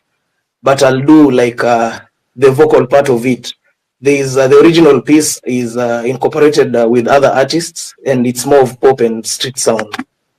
So stay tuned for Sema Tena. Tunasakanya kado wanatuidhia, tunapigania wax wanatukazia, wanadai tuko free wametukalia, pesa zilingia bank zikadisapia, mwananchi yuko njaa, mwenyekiti amekaa akisinzia parliament, ufisadi umejaa, wa maombi wamekaa wakingojea ka sacrament, so potelea pote kama chwani kwa mkono ya polisi traffic jam ni kokote, una haki kwa mikono ya polisi culprit. Hey, kula mali ya umma kwa ofisi, tai juu ya kitambi ni ofisi, tunashika tunachoma mwizi, kumbe kuna mwingine kwa ofisi. Mlishasema ni wakati wa kutenda, mlishasema ni wakati wa kutenda, mlishasema ni wakati wa kutenda, mlishasema ni wakati wa kutenda. Unapenda mnene juu anakupa vinene, miaka 5 mitini juu utamona kwa teli, kuongeza madeni mifuko ndefu karele, mpeleke kotini atatoka na deni, jukani kesi hakuna za wadosi, nimewadadisi amnaga mikosi, mnaiba mnasema ni mokozi, wananchi wakiteta mnawaita mapolisi. Yo sanseni samesi, unajua ni usanii tu, sanseni samesi, unajua ni kuimba tu, usinifinye hapo, usinifinye hapo, mlishasema ni wakati wa kutenda, mlishasema ni wakati wa kutenda, mlishasema ni wakati wa kutenda, mlishasema ni wakati wa kutenda. Thank you. Thank you very much. Where are you? Where's your studio? Where can people get you? Because your songs sound to be revolution songs, and I'm sure as we go on with this revolution, we want more of these songs. Where can we get you? On social media or the physical studio? Physical studio. Physical studio, currently we are at Kitengela. Yes. Sherman Road behind Eastmart. All right. Yeah, that is where the basic, like the physical studio is, but on social media platforms, you can find us on Tenors, and we occasionally hold shows at Kenya National Theatre. All right. Yeah. Thank you very much. Can we have Milton? Milton? Thank you, sir. Thank you so much, Amerix. Yes. I'm so happy that you decided to host this. You know, so many people didn't know the guy who actually started this movement. They've been really searching. And even your followers, most of them didn't realize when this thing started. Because it was deep. Someone once posted a speech of President Uhuru some time back. Many didn't understand it, and someone said that hii ni watu wenye wamepata B- kwenda juu, wengine wangoje bloggers wa explain. So in the, like on this conversation, the first thing before I even continue much, you also need to balance between hawa watu wenye wana verified, hawa watu wenye kuko chini. Tumezoea kuona wanasiasa and wherever in the public platform. These other people can also give you different opinions because they're in the different part of the country, bringing up this assembly. It's like assemblies in different parts of the country. So my main issue, or the first thing I've been thinking about is, I think we need a referendum in this country. Because we need to reduce salaries of MPs, like the ones like Peter Salasya here. We need to reduce their salaries. Why should we pay a member of parliament almost 1 million Kenyan shillings a month and they don't even make any laws? Yeah? Why should we have a women representative? I can dare say all the women representatives, ever since we started devolution, none of them has ever come up with a bill to support anything about girl child. We don't need them. What are they doing? They're just earning salaries for nothing. Yeah? The other thing, nominations of different posts in the political space must have a meaning. Because in this past election, most parties, people just nominated their girlfriends, and it is in the public domain. If people know that nani alikuwa anamfieka, wakamweka. They have nothing but walifinywa huko kwa county assembly. Sana county assembly ndo au mabigi kwa maparties walieka girlfriends wao. And people know it, and it is so sad. People earning money, they don't bring any bill that changes the government, like the lives of the ordinary citizens. So my first thing is, venye mtu kama Raila alikuwa analeta hiyo referendum ya BBI nini, aleta referendum ya kutoa salaries zao, say from those 800 and wherever, we the people, we can bring a referendum through a representative. We can have signatures and all that. Once the IBC is constituted, we need to have a referendum, because we cannot be paying people all this money and we are not getting anything worth of our money. Ever since, for example, someone like Salasya, I like how he does his things, but the work of a member of parliament is to make laws. The work, then our members of parliament makes people think that their work is to handle the CDF. They are just patrons. Each and every constituency has someone called constituency development fund manager. Wao wanaitwa fund manager. They are the people employed by the national government, and they are not even employed by these politicians. Wao wanakuwa employed kama wafanyikazi wengine wa serikali. These are the people who should be doing everything. An MP anaweza peleka tu proposal like mnijenge barabara kutoka hapa hadi hapa hivi na hivi. But people think that CDF is the work of a member of parliament. It is not. So if your parliamentarian or your member of parliament up to this moment has not brought any constructive bill to the house, you should send that warthog home. Don't tell me that this guy ati anafanya kazi mzuri kwa ground. Hiyo ni kazi ya CDF board. Yes, MPs are just patrons, but because of the vultures and dictators they are, they make you guys feel like it is them doing everything. It is not them. This is the job of those fund managers pale chini. Ni ile cause wao wanaogopa wanasiasa wanashindwa kufanya something against them, but members of parliament wanakuwa tu patron wa hizo nini. So we need to reduce salaries of MCA anafaa kuearn at most 70,000. A member of parliament, people like Akina Salasia, they should be earning 200,000 maximum. Yes, the president should not earn more than 500,000 in this economy. Yani tunaomba pesa, yeye mwenyewe anakuja juzi anasema tunaomba 1 trillion. Tunaomba aje 1 trillion tukulipe mshahara ya hizo millions. Why are we paying them? Why are we paying spouses of these guys? They said that they are not going to allocate funds to these people. How are we going to know that they are not going to allocate funds? Yeah, how are we going to know that they are not allocating funds to those people? Yeah. He said that during his last speech, he said that they are going to reduce advisors by half. Yes. Atatoa list ya majina ya watu wenye anaenda kureduce. Hizi vitu tu ni PR. You get? Huh? Yes. Hizi vitu ni PR. Another thing I wanted to say. I've talked about referendum, I've talked about salaries, and there's something that came into my mind when Ombachi was talking. Yes. I need him to, if he was a good student of the posts, Americ's who are a post, he could have known that he's also been working with very bad people. First of all, Safaricom has not been good. See ati him and Amando wamekuwa wabaya. They've been bad. So he was also working with very bad people. He needs to know that. Secondly, he's working with even Royco. Royco is killing our people. It is the truth. Yes. It's just like this Colgate, this Coca-Cola. You get it? Any fluoridated toothpaste inatumiza. We don't need to work with them. We can find ways of earning in other places.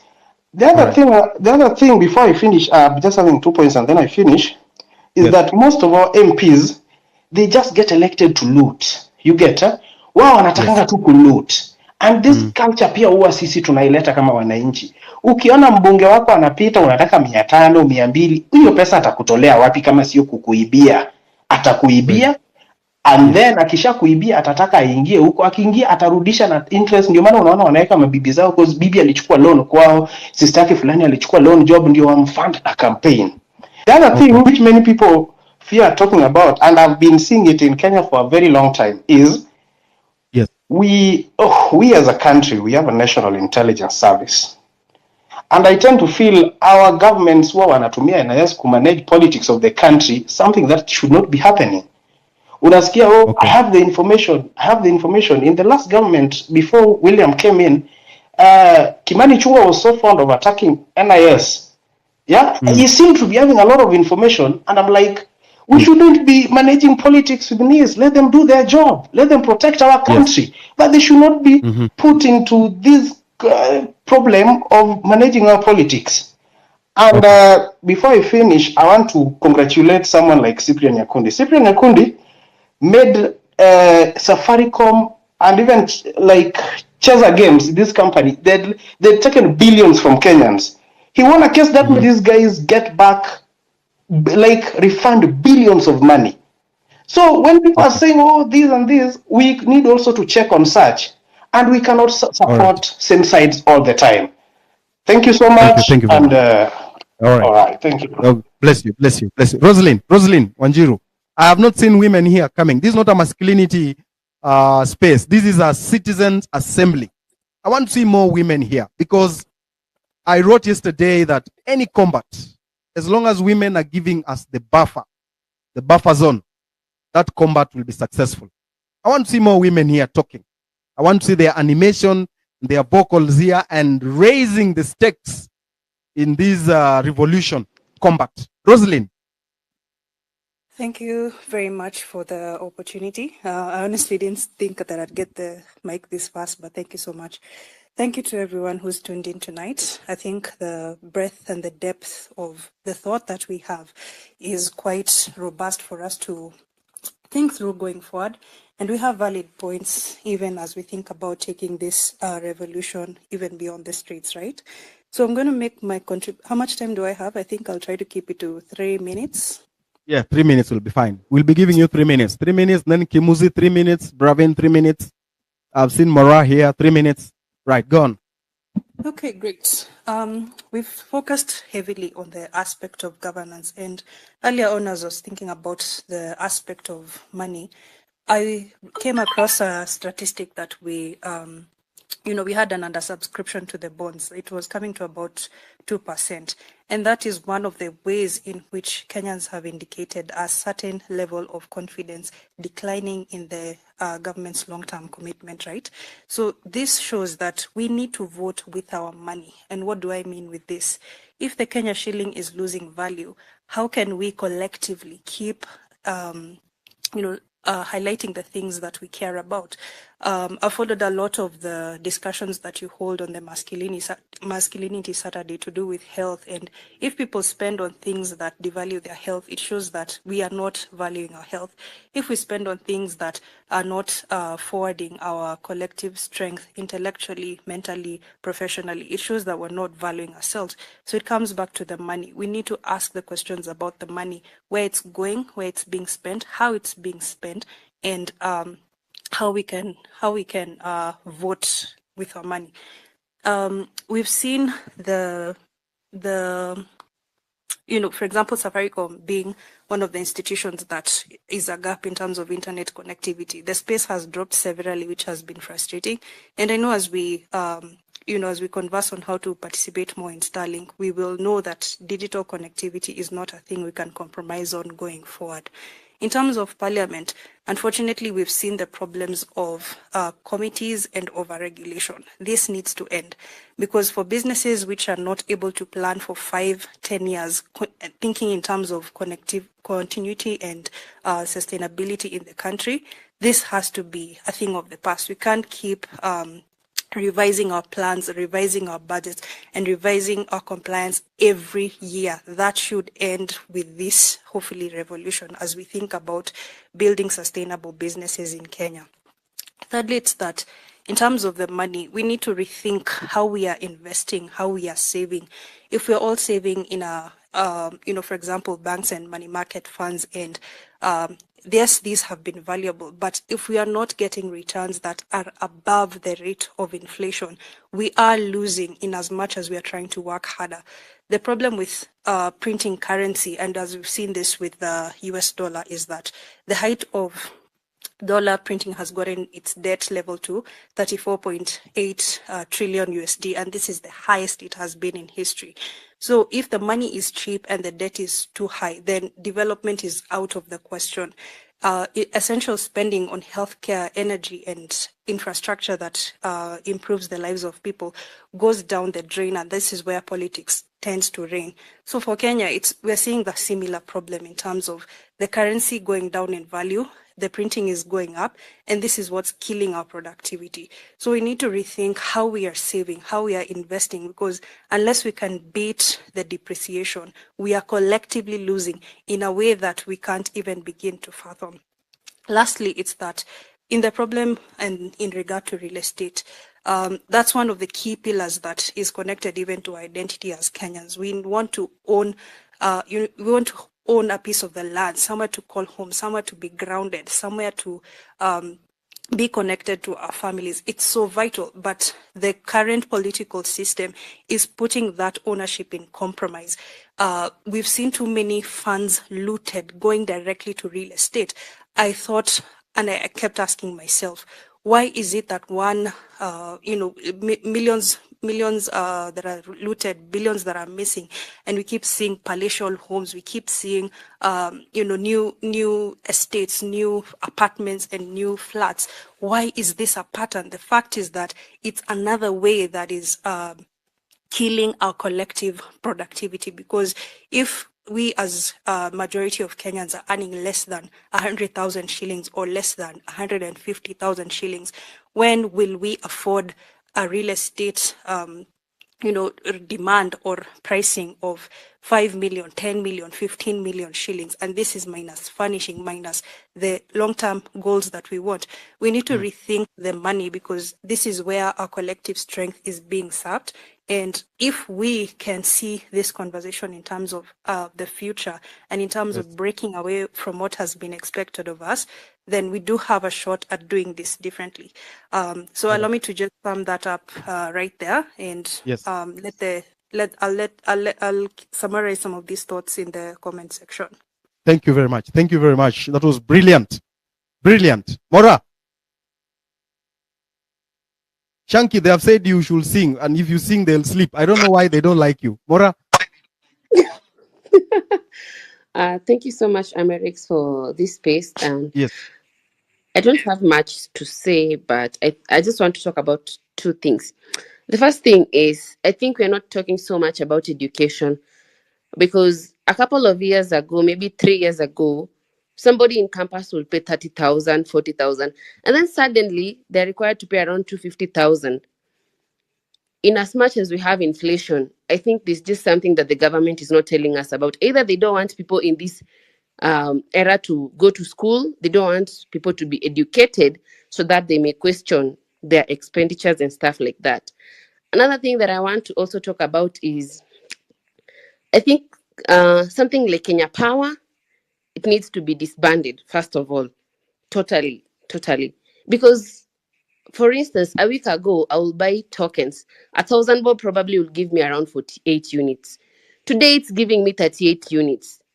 Either they're eating our money, and I do understand that Ruto, I'll call him Ruto, he has these guys over there, and he doesn't want to let them go. Probably he's getting a cut out of what they're making. And then another thing that I also want to say is, the big problem with this government, either Ruto has bad advisors or he's not taking their advice. Because for heaven's sake, if you have an advisor like David D, what do you expect? Totally nothing. David D, the only thing that he wants to do is just to eat and get fat and then abuse people online. So I think that we should continue with this revolution. And my big issue is education. I think that is where I want us to talk about so much. Thank you. Education, because it's become too expensive. I think more than 50% will not go to campus this year because it's too expensive.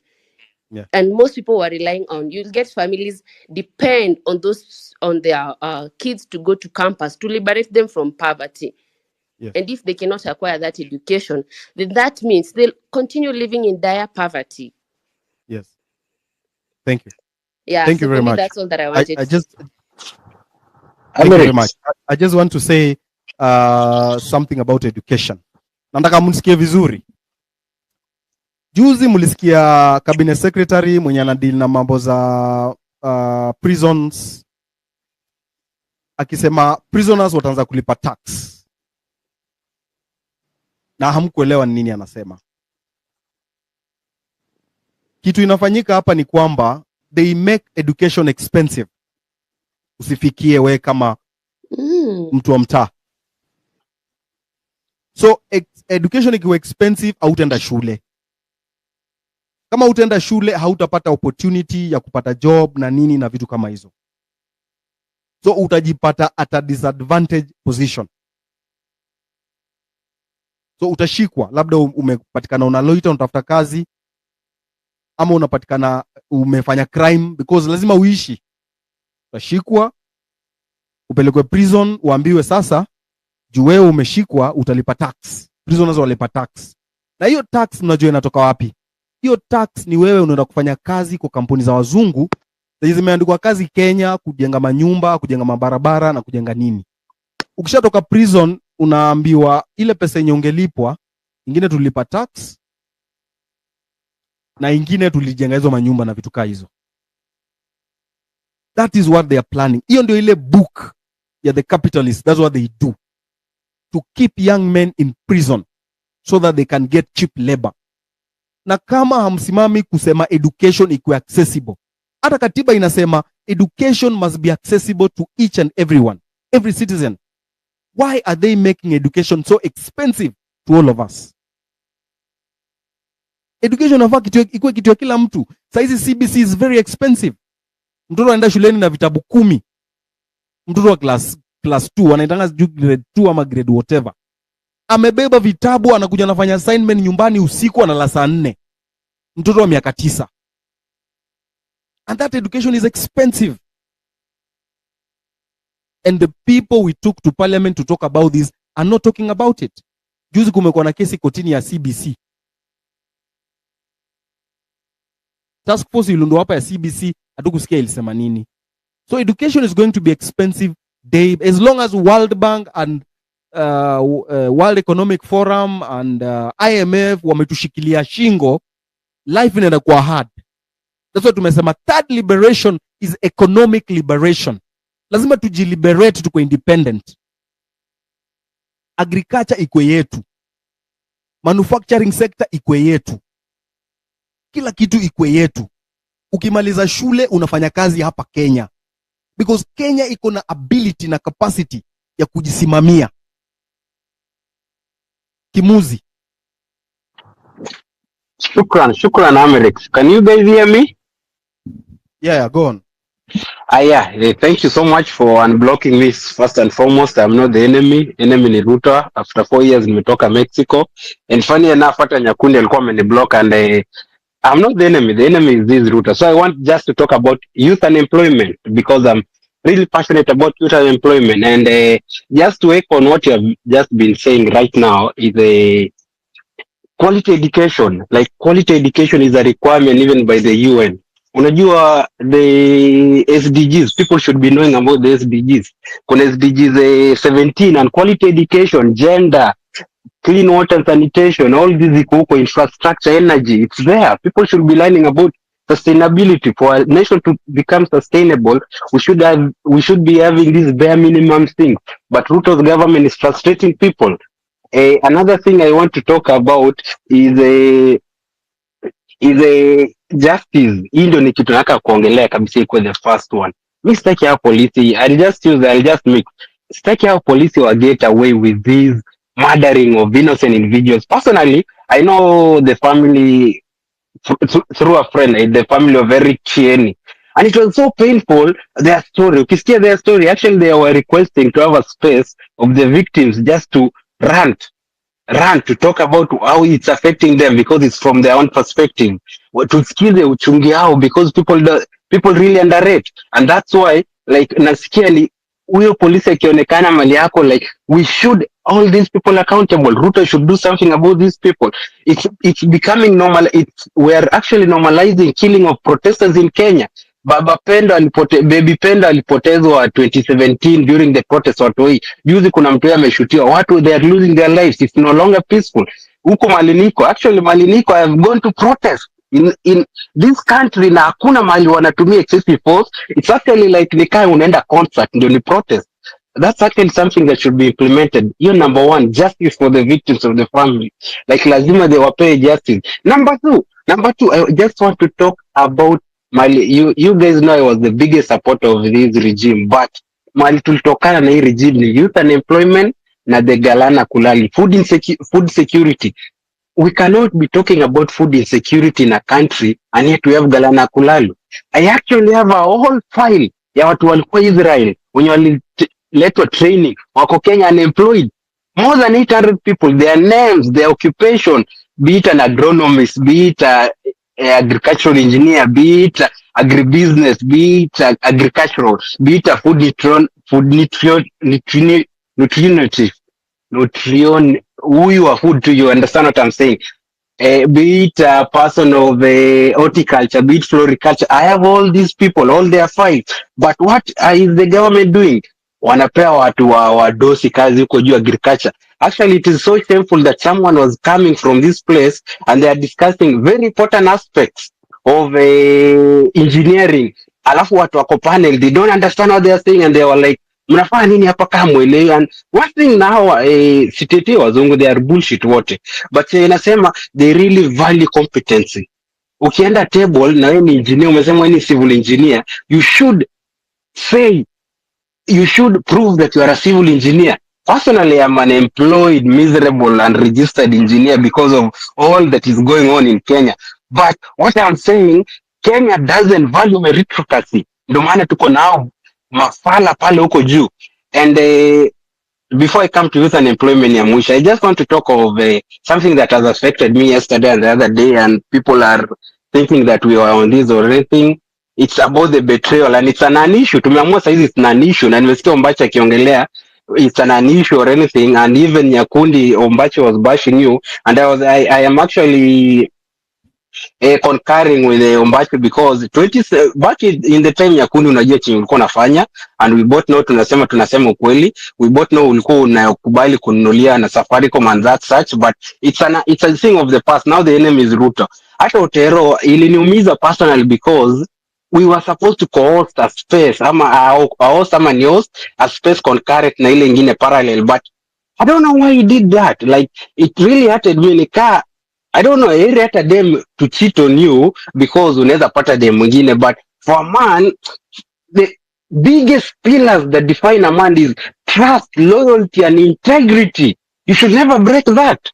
You should never break that. Money can never buy such. Money can never bring back lost lives. What Osama did, he derailed this movement, but sasa tumerudi na ubaya. Today I was really happy that naona watu wametokelezea Sabasaba and the movement, Admiral to make a space, the movement is back. We have forgotten about Otero. It's kind of personal for me because sahi hata watu wanadhani I was paid. Yes, I was paid. I was paid na hatred. I am paid by the loss. I have this government. I am paid by the misery nimepitia na hii government ndio nikatoka hiyo nchi. Mimi sitaki kwa danganya, singeaitoka Kenya, but ilibidi nimetoka because of what I saw and what I'm going to it. The youth unemployment. Guys, people don't know people. The youth, we are losing the youth in Kenya to alcohol, misery, gambling because of being unemployed. Personally, I know people wenye America amesema saizi ukisoma nje, ukisoma Kenya, represent Kenya in your own country. The countries like Israel, let me talk about here. Countries like Israel, if you go to Ivy League universities, they take back their students like 95% absorption rate, and that's why only Tel Aviv iko na almost more than 10,000 startups. It's a startup nation. It has more than 10,000 startups because they really fund these people. But what's happening to our government? Mbona Ruto siweke tu some nini ya kupea research facilities? There is a student in electrical engineering UN ikiwa alikuwa ahead of me, aliunda a voting system ya blockchain. Mbona hapo haifandiwa hiyo kitu iwekwe ikuwe kaya IBC ya Kenya? Why? Because we don't value our education system. We value watu waheshimiwa wako wamejaa sijui KPLC, wamejaa Kenyan, wamejaa wapi. Me personally, I used to live in Roysambu, Red Plate. People know me from that. Hata Mora mwenye ameongea sasa hivi, I know her personally, she knows me. Tuliishi Ngara tukiteseka. Youth unemployment ni mbaya sana. Unapata watu wakiwa cake dance, not because they are in cake dance. Wanakunya because of they cannot stomach what's going on in their lives. They have done, it's really miserable to work hard all, just to America, 2 minutes more. It's all, ni kitu mbaya sana to work, to struggle all your life and not to get the fruits. Ni mbaya sana kupanda, tuseme saizi umepanda kitu kaa pilipili because I'm a farmer. Umepanda pilipili alafu isitoe mazao. Ni mbaya sana na umepeleka hadi huko juu. So, sisi hatuna mazao, mbona ujaze engineer, ujaze graduates into the field, na hana mazao. So what I'm trying to talk about, the government should create an environment, umesema, the government should not provide the jobs, the government should provide an environment, the security, the finances to these people so that Nataka watu wa feel the pain because I've been talking about rural employment kaya daktari. I used to say back in 2020 there are doctors that are unemployed. Yes, But yeah. people couldn't believe, but now watu wanaona kuna doctors wenye wako unemployed. So Yes. this is a very big issue. I need us to move on forward, forget about traitors, tuendelee na hii kitu. You should be activism. The last thing I want to say, activism should never and ever be paid. It's priceless. Yes. You should lose your life because of activism. Okay. Pambana hadi mwisho hata ukishikia kisu. Thank you. Asante sana. So we only have 7 minutes, and I'm going to give Diana Ocheng. Diana Ocheng? Hi, I'm here. Yes, I'm giving you 2 minutes. Okay, Yes. thank you so much for the opportunity. Yes, psych up the movement. Asante. Yes. I'm Diana Wakili, and I'm just here to reiterate what Willis and my fellow council say. All right. What we're experiencing over here, guys, as much as it was the finance bill, true, the finance bill is going to pass come 14th of July. That comes with a lot of issues. The National Land Commission, the CS being given the power that used to be given to the Land Acquisition, to the NLC for compulsory land acquisition, the Data Protection Act, ile ukienda out, umeenda Milan, umeenda Oyster Bay, umespend 10K. All right. Next week, what is it? And one thing people have said, the power is ours. Article 1 of the Constitution says power is either given directly or indirectly. What we did, as Willie said, we went and took our power. Parliament. Okay, right now we're calling for IBC reforms and our National Transitional Committee. Yes. I just want to put it across to people. As we're calling for Ruto to form all this, me personally, there's no way Ruto can be overseeing the committee that is going to still have his hands inside the cookie jar. And one thing that I want has been mentioned, I was in another space with Kimuzi, and somebody who funded Ruto's campaign really aliangusha sense up on akasema, if we really want this thing, our elections attached the IBC servers. I'll just put it over there. Why haven't the servers been accessible to us all these years? If our voice is truly in our kura and our voters card, tutaenda tupige kura alafu tena tuibe tuseme tena tumeoshwa tujam tuseme wafungue servers wakatae. Guys, this is irrelevant, but I was in Baba's legal team. And I don't tell you, those servers are really key. Those servers, if we're really to champion for a better thing, if the results can be streamed and we can see, why can't they also open the servers if the servers are clean? I have a suspicion that ile siku tutaifungua hizo servers, tunaweza shtuka as a country. Right. So as we push for the agenda, also that's one agenda that we should have on the table. Thank you very much. Thank you very much. Eric, Ravin? can I just have 2 minutes? Ravin disappeared. So who is that? It's me, Eric. Yes. It's Elvis. Yes, Elvis. Giving you 2 minutes. Hi, Eric. Yes, go on. Thank you for the space. So for me, I'll just go straight to the point, and it's about the hallucinations that the president has been peddling around about jobs abroad. And I want to tell everybody who's listening here that it's a big lie. There's no deal he's going out there to make about the jobs abroad. As you all know, for those who follow the news, I'm sure you've heard about the G7 countries, that is ranging from Australia, France, UK, USA, Canada. They are all trying to close borders and regulate immigration. So when someone is coming up to, he's using the term that I'm looking jobs for you guys abroad, it's a lie. There's nothing like that happening. In fact, they're tightening borders, and maybe in the next 1 year, it's going to be very hard to get any visa for any of these countries. Then number 2, I don't think it's right to take someone who has gone through the 844 system of education, you take him to the Arab world to be a caretaker, to be a security guard, and all sorts of menial jobs. I think it's a spit in the face, and it shouldn't be happening in this era. Lastly, I want to say we've made our politics so lucrative. Tell me why an MP or a president is going to use 150 billion to campaign to become president to earn a salary of 1 million. It doesn't really make sense. Yes. And that is where the problem is, because these guys are being funded by crooks outside there, and they have to reward them with kickbacks and all sorts of crimes, like economic crimes. And this is how we found ourselves in this mess at the moment, because those who funded them have to get kickbacks. All right. I'm sorry we have to end it there, but we can now stand up for the national anthem, because that is what binds us together as a country, and that's what we